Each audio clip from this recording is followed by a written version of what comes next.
అంటే ఎప్పుడు సినిమాకు క్యూరియాసిటీ ఉండటం చాలా ఇంపార్టెంట్. పర్టికులర్గా ఈ సినిమాకి ఆ క్యూరియాసిటీనే యూఎస్పీ. సో ఆ క్యూరియాసిటీని ఎలాగ వదిలేద్దాం. బట్ ఆ ఫస్ట్ స్ట్రైక్ చూసినప్పుడు అందరూ కొంత ఒక సెక్షన్ అయితే విపరీతంగా ఎంజాయ్ చేశారు. సెక్షన్ ఇన్సెక్యూరిటీ, అంటే కామెడీ ఉండదు ఆ సినిమాలోనే. ఇప్పుడు అందుకనే నేను కావాలనే ఒక అటెన్షన్ కోసం నేను అప్పుడు విశ్వ గారు కూడా చెప్పాను, ఒక అటెన్షన్ తీసుకుందాం సార్, మీరు కంగారు పడద్దు, అంత కామెడీ మన సినిమాలో ఉంది కదా, మీరు భయపడద్దు, చిన్న అటెన్షన్ కోసం ఇచ్చేద్దాం అని చేసాం అది. సో అది it will be there in film, but hero is not negative obviously, అది ఉండదు. కానీ అసలు ఆ ఫస్ట్ స్ట్రైక్లో మీ డైలాగ్ డెలివరీ, ఆ ప్రెజెన్స్, యాక్షన్తోనే మాకు అసలు ఒక స్ట్రైకింగ్ పర్ఫార్మెన్స్ అనేది, స్క్రీన్ ప్రెజెన్స్ అనేది కనిపించింది గోపిచంద్ గారు.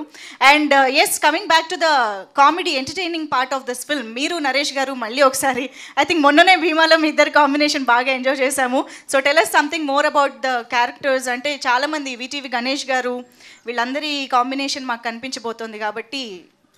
అంటే శ్రీను గారి మూవీలో ఎట్లా కామెడీ ఎంత బాగుంటుందో, క్యారెక్టర్స్ అన్నీ చాలా క్యారెక్టర్స్ ఉంటాయి. డెఫినెట్గా ఈ సినిమాలో చాలా క్యారెక్టర్స్ ఉన్నాయి. డెఫినెట్గా people are going to enjoy a lot. అంటే ఎవ్రీ క్యారెక్టర్కి ఒక పర్పస్ ఉంటుంది. ఆ క్యారెక్టర్ వచ్చినప్పుడు డెఫినెట్గా నవ్వుతారు మీరు ఆ సీన్ వచ్చినప్పుడు, నో డౌట్. సూపర్. అయితే ఇప్పటి వరకు ఇంటరాక్షన్ చూస్తున్న వాళ్ళందరూ ఇంకా ఈ క్వశ్చన్ అడగట్లేదు ఏంటి అని చాలామంది ఎదురు చూస్తూ ఉండొచ్చు. That is the train sequence of this film. So Srinu Vaitla గారు అంటేనే టక్కున తెలుగు ఆడియన్స్ అందరికీ గుర్తొచ్చేది వెంకీ సినిమాలో ట్రైన్ ఎపిసోడ్. సో ఖచ్చితంగా అందరి అంచనాలు దానికి మించి ఉన్నాయన్నమాట. సో శ్రీను వైట్ల గారు మళ్ళీ ఒక ట్రైన్ ఎపిసోడ్, అది కూడా మీరు ఏకంగా శ్రీను వైట్ల ఎక్స్ప్రెస్ అని రాసుకోవడం కూడా దానికి ఇంకా అంచనాలు పెంచేసింది. ఎలా ఉండబోతోంది అసలు? డెఫినెట్గా వెంకీ అనే దాని గురించి ఇప్పటికీ అది కంటిన్యూగా వస్తూనే ఉంటుంది. అది చాలా ఫ్రీ ఫ్లోలో ఆర్గానిక్గా అలా ఉంటుంది. ఇది ఈ ట్రైన్ ఎపిసోడు దాంతో కంపేర్ చేస్తారనే విషయం నాకు బాగా తెలుసు. కంటెంట్గా అంటే కథలో ఉంటుంది, ఇది బేసిక్గా కథలో ఉంటుంది, ఒక పర్పస్ ఉంటుంది, ఏదో కావాలని పెట్టింది కాదు, చాలా ఆర్గానిక్గా అంటే చాలా లాజికల్గా ఉంటుంది, హిలేరియస్గా ఉంటుంది. ఇది కూడా అంటే కంపారిజన్ దానికి దీనికి చేయడం అది టోటల్ డిఫరెంట్, ఇది ఇంకో వేరే స్టైల్లో ఉంటుంది. చేస్తారు హిలేరియస్గా ఎంటర్టైన్ అవుతారు. అంటే మన ఎప్పుడైతే ఒక కల్ట్ అయిందో దానికంటే మించిన ఎప్పుడు మాట్లాడకూడదు. అది అలా మాట్లాడకుండా దీన్ని చూస్తే మీరు ఇది హిలేరియస్గా ఎంజాయ్ చేస్తారు. అంటే ఇందులో వచ్చేసిన ప్రతి యాక్టరు అది చూసి మళ్ళీ డబ్బింగ్లో మళ్ళీ ఒకసారి చూసుకుంటున్నారు, అర్థమవుతుంది. సో వెన్నెల కిషోర్ కానీ, లేకపోతే వీటి గణేష్ కానీ, తర్వాత గోపి దాన్ని లీడ్ చేసిన విధానం కానీ, మొత్తం ఎంటైర్ ఆ ట్రాక్ని, తర్వాత నరేష్ గారు ఎక్సలెంట్, ప్రగతి గారు, ఇంకా చాలామంది, ఆయన అజయ్ ఘోష్, చమ్మక్ చంద్ర, మన శకలక్ శంకర్, గిరి, చాలామంది ఉంటారు అందులో. సో ట్రైన్ సీక్వెన్స్ హిలేరియస్గా ఉంటుంది, అది కథలో ఉంటుంది, అంటే అది కావాలని పెట్టినట్టుగా చాలా ఆర్గానిక్గా ఉంటుంది అది.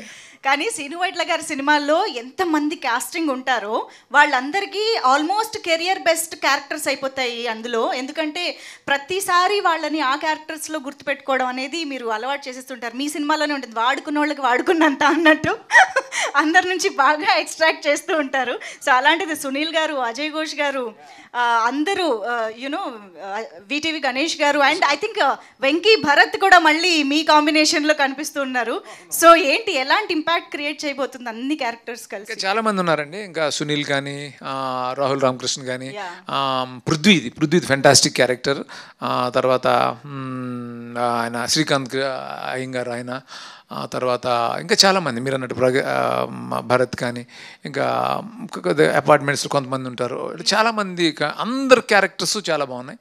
అంటే సరదా, అంటే చాలా రోజుల తర్వాత ఈ ఫెస్టివల్కి అందరు ఫ్యామిలీ అంతా వెళ్ళి హ్యాపీగా, డెఫినెట్గా నా సినిమాలో వల్గారిటీ ఉండదు మీ అందరికి తెలుసు, హ్యాపీగా ఎంజాయ్ చేస్తారు ఈ సినిమాని, కాన్ఫిడెన్స్ నాకుంది, కోరుకుంటున్నాను కూడా. Thank you. సూపర్ సార్, మేమైతే ఎదురు చూస్తున్నాము. సో విశ్వప్రసాద్ గారి ప్రొడక్షన్ వాల్యూస్ అండ్ వేణు గారు కూడా, వీళ్ళిద్దరూ కలిసి డెఫినెట్గా ఈ సినిమాని థియేటర్స్లోనే చూడాలి అనిపించేంత అద్భుతమైన అవుట్పుట్ కూడా ఇచ్చారని అర్థమవుతోంది. సో విశ్వప్రసాద్ సార్ ఇప్పుడు గోపిచంద్ గారితో సినిమా చేస్తున్నారు, ఇంకోవైపు ప్రభాస్ గారితో రాజా సాబ్ చేస్తున్నారు, ఇద్దరు స్నేహితులతో కలిసి సినిమా మీ బ్యానర్లో జరుగుతూ ఉన్నాయి సినిమాలు. ఇది ఎలా అనిపిస్తుంది ఒకసారి మా ఫ్యాన్స్ అందరి కోసం మీ నుంచి ఏదో ఒకటి? అంటే రాజా సాబ్ స్టార్ట్ చేసే ముందే గోపిచంద్ గారితో వి డిడ్ ఎ మూవీ అండి. సో ఐ థింక్ రాజా సాబ్ ఇంకో 6 monthsలో అవుతుంది అనుకుంటున్నాం, అంటే April 10th వస్తుంది. సో ఈ మధ్యలో we did another movie with Gopichand. So okay.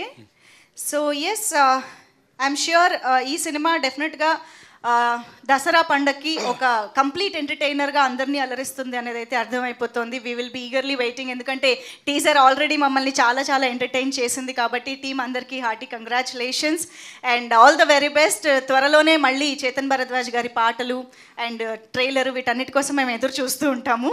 Thank you so much వేదిక పైన ఉన్న ప్రతి ఒక్కరికి కూడా. Thank you so much Gopichand garu, Srinu Vaitla garu, Vishwaprasad garu. Thank you and everybody. Thank you so much for joining this teaser launch event and making it successful. So yes, teaser అయితే complete entertainment, అది కూడా శ్రీను వైట్ల గారి మార్క్తో, గోపిచంద్ గారి టైమింగ్తో, ఆ కట్అవుట్తో మన ముందుకు వచ్చింది. కాబట్టి మనం అంటే ప్రస్తుతానికి టీజర్తో ఎంటర్టైన్ అవుతూ ఉందాము. See you all in theatres October 11. Thank you so much.